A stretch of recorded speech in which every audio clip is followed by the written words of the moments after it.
Praise the lord. ప్రభు యొక్క నామమునకు మహిమ కలుగును గాక. వేకువనే దేవుని యొక్క వాక్యంతో మన దిన ఆరంభం. ఎంత సంతోషం, ఎంత దీవెన.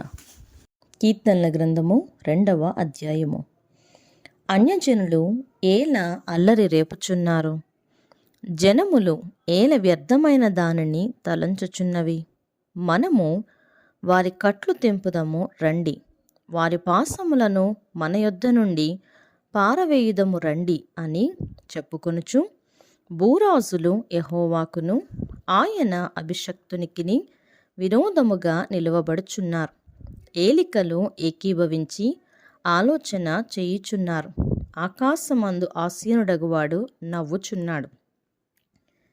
ప్రభువు వారిని చూచి అపహసించుచున్నాడు. ఆయన ఉగ్రుడై వారితో పలుకును. ప్రచండ కోపము చేత వారిని తల్లడిల్లింపజేయును.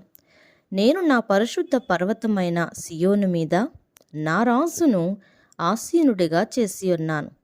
కట్టడను నేను వివరించెదను. యెహోవా నాకిలాగు సెలవిచ్చెను, నీవు నా కుమారుడవు, నేను నిన్ను కనియున్నాను.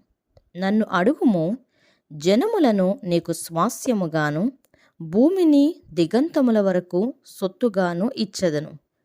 ఇనుప దండముతో నీవు వారిని నలుగగొట్టెదవు. కుండను పగులగొట్టినట్లు వారిని ముక్క చెక్కలుగా పగలగొట్టెదవు.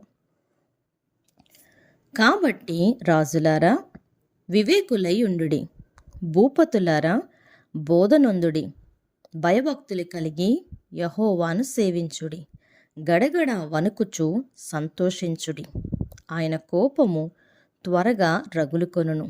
కుమారుని ముద్దు పెట్టుకొనుడి, లేని ఎడల ఆయన కోపించును. అప్పుడు మీరు త్రోవ తప్పి నశించెదరు. ఆయనను ఆశ్రయించు వారందరూ ధన్యులు. Praise the lord.